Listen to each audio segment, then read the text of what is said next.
안녕하세요. 교육건축 대표 김치입니다.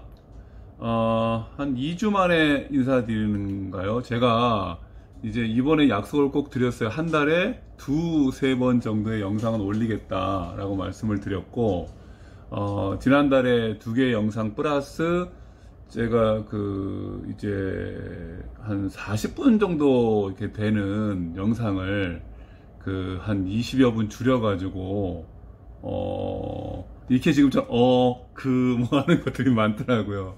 그래서 전원주택지를 구입하실 때 확인 사항들을 이렇게 전반적으로 얘기한 부분이 있으니까, 그 영상을 올렸어요, 이 앞에. 그리고 다시 한 이제 일주 정도 지났는데, 그 약속 한 달에 2차례나 3차례 정도로 올리겠다는 말씀은, 이제 지난달엔 지켰고, 이번 달에 첫 영상을 올립니다. 오늘은 전원주택 저희 교육권 측이 시공 전 관리 중에서 철거 측량은 이제 앞에 영상에 했고, 오늘은 도면에 대한 말씀을 드리도록 하겠습니다. 교육권 측이 왜 이제 도면까지 관리하느냐, 시공사에서 이유는 간단합니다. 뭐 이것도 좋은 집을 짓기 위한 거고요. 이제 세세한 내용들은 지금부터 이제 말씀을 드리도록 하겠습니다. 일단 많은 건축주님들이 이게 도면, 그러니까 제가 지금 말씀드린 도면이라는 거는 전원주택 또는 주택에 관련된 도면을 얘기합니다. 현재 60평 미만으로 일반 주택을 지을 수 있거든요. 60평 이상이 넘어가면 건설사에서 이제 시공을 해야 되기 때문에 저희는 60평 이상을 짓지를 않습니다. 그러니까 주택 시공만 한다고 보시고 이 얘기를 들으시면 좋겠어요. 그래서 그 정도의 규모, 60평 미만의 규모, 대부분 이제 30평에서 60평 사이를 짓고, 뭐 20평, 25평 그 사이도 지으시는데, 평균적으로 보면 30평 정도가 많으신 것 같아요. 그래서 제가 말씀드리는 도면이라는 것은 지금 말씀드린 평수에 한정되어 있다는 걸 먼저 말씀드리고, 이 영상을 보시면 좋겠습니다.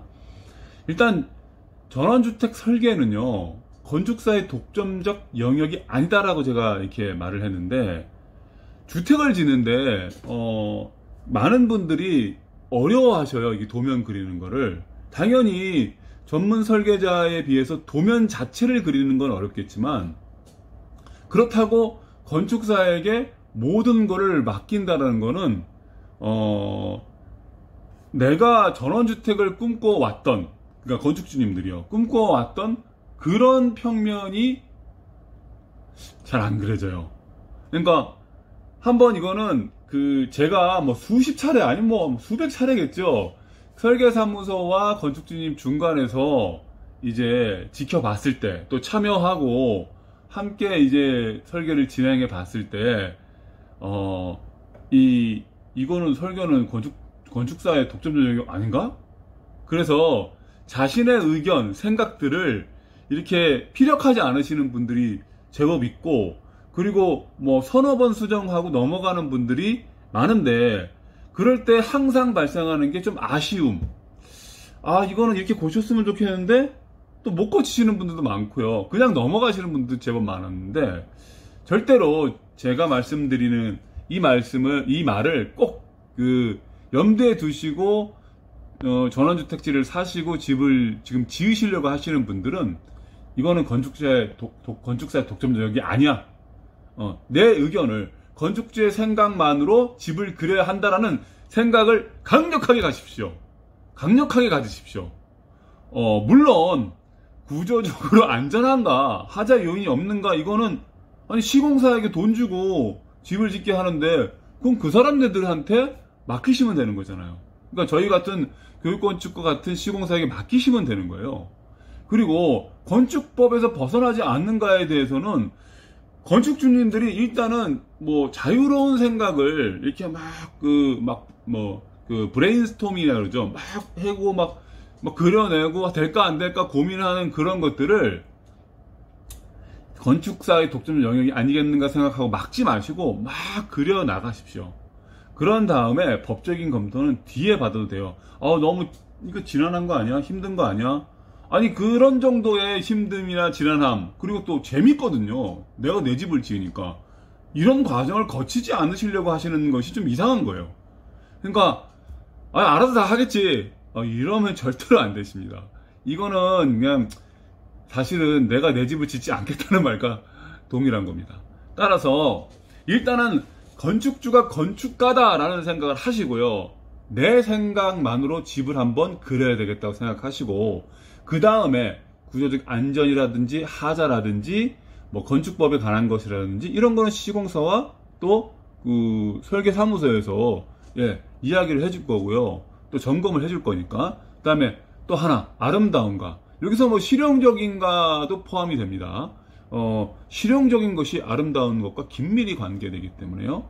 그래서 저희들이 이제 건축주님하고 이렇게 설계를 그려나가는 이유가 사실은 건축주님의 생각을 최대한 반영을 하는 것이고요. 그리고 더 나아가서 건축주님들이 일단 건축법에 대해서는 후에 건축사와 문의하시면 되기 때문에 그건 일단 나중에 좀 얘기를 하고요. 이런 구조적 안전과 하자 요인들을 저희들과 함께 찾아가면서 또 아름다움, 뭐 실용성을 찾아가면서 그 도면을 그려가고 있다. 이게 이제 교육건축이 하고 있는 그 도면 관리 방법이다라는 말씀을 먼저 드리고요. 자, 그러면 왜 교육건축이 건축주하고 설계사무소하고 설계계약해서 도면을 그리면 될 텐데 왜 교육건축은 그러지 않는가에 대한 설명을 먼저 좀 드려보겠습니다. 왜냐하면 교육건축이 설계관리를 하고 있기 때문에요. 자, 또 그 이유가 있기 때문에요. 자, 일단 건축주가 땅을 사셔요. 뭐 9억 철거도 하고 뭐 측량도 했어요. 뭐 여러 가지 했다고 치고요. 가만있어 봐. 설계사무소를 찾아봐야 되겠는데. 그럼 이제 설계사무소를 찾아보겠죠. 그러면 설계 계약을 해요. 이게 하나의 단면만 제가 말씀드리는 겁니다. 저희 교육건축이 도면 관리를 하는 이유에 대한 단면만 얘기하고, 이거 여러 가지가 있는데 뭐 길게 계속 얘기할 필요가 없기 때문에 이런 것들은요. 자, 그럼 설계 계약을 하면 일단은 건축주님이 뭐 평면을 제시하거나 아니면 설계사무소에서 건축주님이 뭐 30평으로 방 2개, 뭐 예를 들면 거실 뭐 다용도실 다 들어가겠죠. 화장실을 1개 할 것인가 2개 할 것인가 이렇게 대략 얘기하고, 뭐 1층으로 할 것인가 2층으로 할 것인가 얘기를 하면 설계사무소에서 이렇게 몇 가지를 이렇게 제안하는 경우도 있어요. 그러면 건축주가 먼저 건축주가 먼저 설계사무소에 이렇게 주면은 설계사무소에서 이제 그거를 그려가지고 주면 다시 건축주가 수정하는데요. 이거요, 서너 번 가지고 안 돼요. 서너 번 가지고 저는 여태까지 한 경우가 한 10%? 이게 대부분 안 된다고 보셔야 돼요. 그리고 또 설계사무소에서 이걸 잘 반영하면 좋을 텐데, 뭐 이건 제가 딱 통계를 가지고 있는 것이 아니기 때문에 3분의 1 정도는 어느 정도 뭐 잘 해주시는 것 같아요. 근데 3분의 2 정도는 좀 잘 안 되는 경우가 좀 많은 것 같아요. 그러다 보니까 이 설계 계약을 하고 설계사무소에서 먼저 도면을 주거나 건축 쪽에서 먼저 평면을 그리게 됐을 때 이게 서너 번 이렇게 막 왔다 갔다 하다가 보면 좀 불만이 많이 생기고 서로 조금 불편해지고 그런 경우가 종종 있더라고요. 이 경우는 제 주관적인 것이라고 할 수 있기 때문에, 자, 그래서 요거는 요 정도 얘기하고요. 그 설계가 완성이 됐어요. 그러면 도면을 이제 그렸으니까 시공사에게 교육건축이나 시공사죠. 그러니까 도면을 이렇게 송부를 이렇게 해줘요.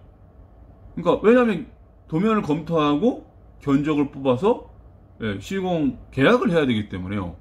그런데 여기서 발생하는 문제가 있어요. 저희들 경우에는 그러니까 다른 시공사는 사실은 별로 모르겠지만 저희들 이게 도면을 검토하게 되면 이 다음과 같은 이제 이런 경우가 종종 생겨요. 그러니까 솔직히 굉장히 많이 생겨요. 이게 종종이란 말이 자주 생긴다는 말이니까 한번 실예를 한번 봐볼게요. 교육건축이 왜 도면을 이렇게 관리를 하려고 하는가에 대한 실예를 한번 들어보겠습니다. 이걸 얘기하기 전에 예비건축주님들은 이 영상을 보시게 되면 아직 그 설계 계약을 설계사무소와 했다면 할 수 없지만 하고 나서도 뭐 저희들한테 의뢰하시면 되겠지만 일단은 설계 계약을 하지 않으셨으면 저희들한테 좀 더 설계를 의뢰하시는 것도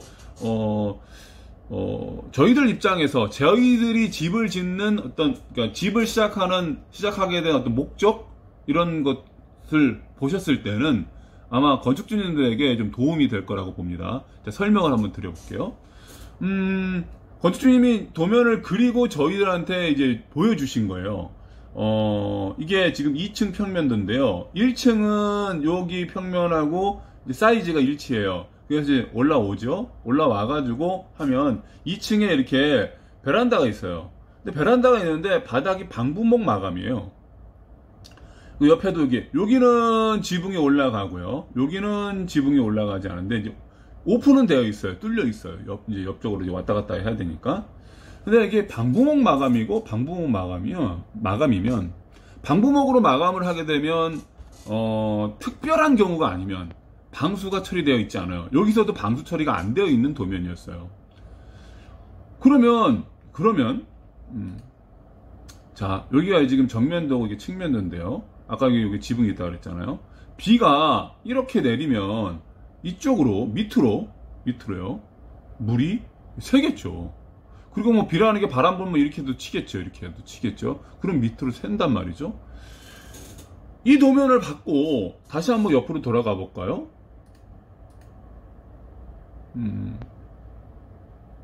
조금 더 확대할게요. 시공 계약을 하려면 저희가 견적을 건축주님에게 줘야 되잖아요. 근데 이 도면을 받고 이거를 검토를 했는데 이게 하자 요인이잖아요. 비가 왔을 때요. 이걸 알고 계신다 그러면 상관이 없어요. 근데 비가 왔을 때 물이 줄줄줄 새고 벽체도 타고 창문으로도 들어갈 수도 있고 뭐 상당히 이게 막 집이 지저분해지겠죠. 그 견적을 볼 수가 없는 거죠. 그러니까 왜 그런지는 잘 모르겠어요. 그러니까 설계사무소에서 이 도면을 이런 검토를 하고 뭐 줬는지 안 하고 줬는지 건축주께서도 이것까지 예상을 했는지 안 했는지는 솔직히 건축주님은 이걸 예상 못했다고 하시더라고요. 그러면 이제 저희들이 견적을 볼 수가 없는 거죠. 그러니까 이런 문제들이 계속 발생하는 거예요. 그러니까 지금은 뭐 아주 큰 문제이긴 하지만 그렇다고 저희가 설계사무소가 이게 뭐 문제가 있습니다라고 할 수가 없죠. 그러니까 이러한 그 문제가 있는데 설계사무소는 의도가 있을 거다라고 해서 문의를 해보시라고 하는데 그렇게 돼버리면 집 짓기 전부터 사실은 집 자체의 설계를 가지고 기능적인 면, 그 다음에 미적인 면 이런 걸 가지고 사실은 건축주님하고 논의해야 되는 게 최우선인 거예요. 왜냐하면 건축주님들이 어떤 생각을 하시냐면 화자나 이런 것들은 시공사에서 구조나 이런 것들은 시공사에서 도면을 보고 책임져야 되는 거고요. 왜? 그쪽 전문가이기 때문에. 그 다음에 그렇게 도면을 또 하자나 구조에 문제가 없게끔 도면을 그려주고 법적인 검토를 하는 것이 건축사무소이기 때문에 건축주님이 고민하는 것은 실용적인 면, 그 다음에 아름다운 면, 뭐 이런 것들인 거죠. 거기에 포커스를 집중해야 되는데 벌써부터 구조적이고 하자적인 면 이런 것들에 이제 부딪히게 되면 상당히 피곤해진다는 거죠. 자, 그래서 저희가 교육건축이 왜 굳이 이런 관계, 건축주와 설계사무소가 계약을 하는 관계가 아니라 건축주와 교육건축이 설계 계약을, 여기서 설계 계약은 저희들이 그 설계사무소 하는 법적 검토를 다 해서 한다는 게 아닙니다. 그러니까 교육건축이 일종의 건축주님들에게 아까와 같은 문제가 발생하기 때문에 일종의 서비스 차원에서 평면과 외부 3D를 그려드려요. 그러면 이거를 그리는 과정 속에서 아까 그러니까 구조에 대한 것, 그 다음에 안전이나 하자에 대한 것, 그 다음에 기능적인 면, 미적인 면도 함께 검토해드리죠. 사실은 뭐 저희 교육원 측에서 이 아름다움에 대한 개념은 되게 주관적이고 또 일반 건축가사들이죠. 그러니까 건축가들, 그 예술가들처럼 집을 저희들이 이렇게 아름답게는 디자인을 못해요. 그거는 사실은 건축가의 영역이죠. 그리고 그렇게 하려고 그러면 뭐 수천만 원을 주고 도면을 그려야 되기 때문에 아까 제가 앞에서 말씀드렸듯이 저희들은 60평 미만, 그 다음에 전원주택, 그 다음에 실용성, 거기다가 이제 아름다움에 대한 것을 조금 생각하는 정도의 그림을 그려드리는 겁니다. 자, 그렇게 해서 저희들은, 자, 도면 송부를 여기 설계사무소에서 저희들에게 하지만, 이제 교육건축은 설계사무소에, 예, 설계, 건축팀의 의도가 담기고, 뭐 구조적이고, 뭐 하자 요인을 검토한 후에 설계도를 송부를 합니다. 평면과 3D를요. 그러면, 자, 각 지역별 설계사무소가 있겠죠. 영남권에는 저희들이 뭐 울산도 하고, 지금 뭐 남해, 그 다음에 하동, 뭐 거제 하고 있는데, 저희들과 이제 커뮤니케이션 되는, 저희들과 의사소통이 되는 설계사무소가 있습니다. 그쪽에 이제 이게 송부를 하면, 그쪽에서 법적인 검토를 해서, 건축주께서 설계 계약을 하시게 되죠. 이렇게 되면, 아까 제가 말씀드렸던 여러 가지 구조나 하자, 시공, 뭐 불일치, 뭐 견적의 문제들을 일소에 해소가 되더라고요. 그리고 그 다음에 이렇게 이제 계약을 하게 되면 설계사무소에 법적 검토를 하고 그 다음에 저희들하고 이제 시공 계약을 하면서 진행을 하게 된다라는 말씀을 이제 대략적인 왜 교육권 측에서 시공 전 관리 중에서 도면 관리를 하고 있는가에 대한 말씀을 드렸고요. 그러면 지금 한 16분 지났는데 한 10분 정도면 이제 실제로 이제 도면을 아까 이제 이제 뭐 설계사무소에서 저희들이 그냥 송부한 것을 가지고 이야기를 했는데 이런 문제가 있어서 저희들이 이제 도면 관리를 한다 했는데 저희들이 이제 어떻게 관리하는가에 대해서 한 10분 정도 설명하면 충분할 것 같아서 여기 제가 두 개로 나누려고 했는데 굳이 그럴 필요가 없을 것 같아요. 뭐 다음 영상을 기다리시는 것보다 바로 좀 넘어가 볼게요. 자, 저희들이 도면 관리를 어떻게 하고 있는가, 한 3가지 예 정도, 뭐, 시간이 안 되면 2가지로 그냥 단축을 시킬게요. 울산 고래로 한번 가볼게요. 울산 고래는, 사실은, 도면을 수정하는데, 도면을 수정하고 완성하는데, 제 기억으로 지금 한 4개월 이상 걸렸던 것 같아요. 그러니까 지금 제가 보여드리는 이 도면도 사실은 한 2-3달 지난 다음에 어느 정도 또 이제 다른 것들을 수정하고 이제 그 다음에 몇 차 수정 단계에서 다시 이제 수정 단계로 들어가는 거예요. 자, 요렇게 해서 지금 보면 2층인데요. 2층인데 요렇게 해서 올라옵니다. 그러면 지금 건축주님은 처음에 의도가 아이들 방, 뛰어놀고 막 들어갈 때 손 씻고 들어가서 아이들이 이제 각자 생활하는 거죠. 요렇게 딸하고 아들이에요. 그 다음에 이제 화장실 요렇게 같이 쓰게 해주고, 요렇게 구상을 이제 했어요. 그러니까 이게 2-3개월 지난 다음에 이제 아직까지 수정하지 않은 기본적인 구상이었던 거죠. 다른 것들은 이미 좀 수정을 하고요. 요 디귿자 모양이 처음에는 아니었고요. 뭐 여러 가지. 그러니까 그거는 이제 오늘은 뭐 설명할 필요가 없는 것 같고. 그래서 이것도 봤을 때, 자, 타고 올라가면 뭐 거실도 있고 하긴 한데 이게 지금 공간 차지하는 게 많죠. 사실은 지금 이 동선이 차지하는 공간이 요 공간 복도까지 포함하면 방 2개와 욕실과 맞먹는 평수예요. 이게 비실용적인 거죠. 그래서 이제 이렇게 계단을 타고 올라와서 방 이렇게.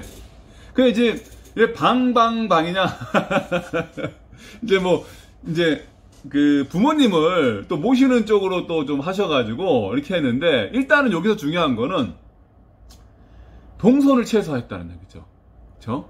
그래서, 지금 위에 하고, 이렇게 수정하는 거예요. 동선을 최소화해서 평수를 줄이면서, 무슨 말이냐면 비용을 줄이면서 동선을 최소화해서 실용성을 높였다는 겁니다. 이런 것들을 저희들과 이제 저희들과 함께 의논을 하면서 하신다는 거예요. 당연히 이럴 때 구조적인 구조에 대한 것들, 안전에 대한 것들, 하자에 대한 것들 당연히 검토하죠. 자, 그러면서 어떻게 되냐면 한번 볼까요? 일단 계단을 타고 올라오는데 부모님들은 계단을 타고 이렇게 올라오시기가 힘드시니까 1층으로 내리셨어요, 방을요. 그리고 1층에서 이제 그 넓은 공간에서 사용하시게끔 하고 안방을 위로 올렸어요. 그 다음에 드레스룸을 이렇게 하고요. 아까하고 모양은 비슷하죠. 처음에 모양과는 확 바뀌었지만 처음에 동선을 줄이고 공간을 축소하면서 기능성을 높인 다음에 다시 사용하실 분들을 고려해서 어르신들은 1층으로 방을 내리고 딸아이는 안방에 부모님과 함께 이렇게 사용할 수 있게 하고요. 그 다음에 안방을 올리고 아들아이는 밑으로 내리고요. 그 다음에 이렇게 그 욕실을 쓸 수 있게끔 했어요. 자, 이렇게 해서 2층이 완성됐어요. 이게 뭐 한 달 넘게 걸렸을 거예요. 왜냐하면 수정하고 좀 고민하고 또 뭐 조금 선보고 아니에요 저기 뭐야 대표님 좀만 기다려주세요. 이런 과정 속에서 조금씩 더 걸려요. 자, 그렇게 해서 이 2층이 이렇게 완성이 되는 거예요. 자, 뭐 1층에 대한 이야기는 할 수 있겠네요. 밑에 지금 제가 이런 동선도 동선이지만 그 뭐 창문 이런 것들도 굉장히 중요하거든요. 뭐 얘기하면 되게 길어질 거니까 그 필요한 부분만, 그러니까 교육 건축이 도면 관리를, 그러니까 함께 건축주님과 함께 아까 건축주가 건축주의라는 생각을 가지고 건축주님의 의견을 최대한 반영하고 시간이 걸리더라도 평면을 완성하고 인면을 완성하고 하는 그런 과정들을 이렇게 단면적으로 보여드리는 거니까요. 자, 1층입니다. 자, 1층인데 아까 보면 이제 이렇게 해서 이제 올라가죠, 계단은요. 자, 지금 보면 1층의 평면도 이게 살짝 잘리고 이게 살짝 잘리고 이렇게 되어 있는데 이거는 법적인 검토 이후에 된 거예요. 그러니까 원래는 이제 요렇게 돼 있다가 또 요렇게 돼 있죠. 근데 이게 이웃집과 그 다음에 뭐 그 나무를 심고 이런 폭이 그 딱 법적으로 정해져 있는 게 있어요. 그래서 이렇게 살짝 접은 거예요. 살짝 접으니까 또 예뻐요. 그 다음에 이렇게 살짝 접으니까 또 예쁘죠. 여기는 이 경관 거리에 이게 부딪히기 때문에 일정한 간격을 띄워줘야 돼요. 그래서 최소 공간이 이렇게 딱 나온 거예요. 자, 뭐 지금은 그렇고요. 이 법적인 검토까지 이제 얘기를 했고요. 자, 보시면 요거는 건축주님이 문에 대한 고민을 하신 거예요. 왜냐하면 이런 고민은 사실은 건축주님이 고민을 하고 저희들이 괜찮습니다, 좋습니다, 이런 이제 대답을 해야 되는 거죠. 왜냐하면 아까 말씀드렸듯이 생활의 필요성에 대해서는 저희가 알 수 없는 일이에요. 예를 하나 들어볼게요. 이게 포켓 도어잖아요. 건축주님은 이런 열리는 식의 도어를 그냥 싫어하셔요. 그래서 포켓 도어를 하셨으면 좋겠다고 하셔요. 그러면 오케이, 하십시오. 다만 요거는 포켓 도어가 안 돼요. 왜냐하면 이렇게 열릴 때 얘는 일로 열려서 벽체에 모서리 안 부딪히는데 얘는 부딪히기 때문에 안 되는 겁니다. 자, 그 다음에 현관 도어는 삼연동 도어로 저희가 일반적으로 해야지 이제 폭이 넓어지니까요. 근데 양재문을 또 좋아하셔요. 이렇게 열고 하나는 고정시키고 그 다음에 그렇게 하게 되면 이제 최대한 폭을 또 이용할 수 있겠죠. 그래서 이거는 괜찮습니다. 이거는 뭐 설계사무소에서 결정할 일이 아니거든요. 근데 처음부터 이렇게 딱 나오면 이거 하나하나 수정한다는 게 생각보다 어렵더라고요. 근데 어쨌든 저희들은 그렇게 해가지고 수정을 해드립니다. 보시면은 다용도실 주방을 통해 들어가게 되면 주방이 걸거치죠. 그래서 계단을 땡기고 올라가면서 문을 이쪽에다 설치를 합니다. 당연히 계단하고 부딪히는 이 부분에 대해서는 건축주가 이렇게 오픈으로 이것도 포켓도어로 하면, 근데 이거는 나중에 이쪽하고 하자가 생기기 때문에 저희들이 반대를 했어요. 그래서 했고요. 여기는 레일도어를 쓰죠. 그러니까 이게 바깥으로 들어가는 것도 있으셨는데 아무래도 단열이라든지 또 바깥에 단독으로 들어가게 되면 여기가 뭐 문이 있고 그러면 걸리기 때문에 여기다가 나중에 요거를 이제 닫으셨어요. 최종적으로는요. 그 다음에 레일도어를 통해서 이제 안에서 이렇게 들어오는 것을 바꿨죠. 그래서 이렇게 문에 대해서도 하나하나 같이 검토하면서 이야기를 나누는 시간이 꽤 많이 걸리고 결정하는 시간이 오래 걸리기 때문에 저희들이 도면 관리를 건축주님과 이렇게 그 도면 계약을 하고 그 다음에 진행을 한다. 그럴 경우에는 아까 발생할 수 있었던, 그러니까 바로 설계사무소와 계약했을 때 발생할 수 있는 여러 문제들을 어느 정도 단숨에 해결이 됐고요. 그러면 교육고층은 도면 그리는데 비용을 받지 않느냐? 정확하게 말씀드리면 비용을 받지 않는 것과 동일합니다. 왜냐하면 시공계약을 하시게 되면 이제 저희가 150에서 300 정도를 만들어서 다시 돌려드려요. 그러니까, 평수가 60평 가까이 크고 너무 난해한 경우에는 300까지 받고요. 일반적으로 한 150 정도 받고 이렇게 하는데, 왜 이걸 먼저 말씀을 드리냐면, 아무래도 비용이 좀 궁금하실 것 같아서 요 말씀까지 드리고, 저희가, 건축주님과 함께, 철거부터, 그 다음에, 측량, 그 다음에 도면. 요 말씀도 드렸네. 철거하고 그런 얘기가 나왔기 때문에, 전에도 말씀드렸지만, 도면을 이렇게 그리는 것, 그리고 그것이 철거와 긴밀하게 관계되고, 심지어는 측량과도 다 관계된다는 것. 더 많은 것에 관계가 되죠. 근데 지금 일단 시공 전 관리하고 얘기를 하는 거니까 이것들이 긴밀하게 관계되기 때문에 하나의 틀 속에서 저희들이 시공 전 관리라는 그런 시스템 속에서 관리하고 있다는 말씀을 드리고, 오늘은 저희들이 이 정도까지 말씀을 드리면 될 것 같고요. 여기서 인사드리도록 하겠습니다. 그러면 한 1, 2주 후에 또 한번 인사드리러 또 오겠습니다. 감사합니다.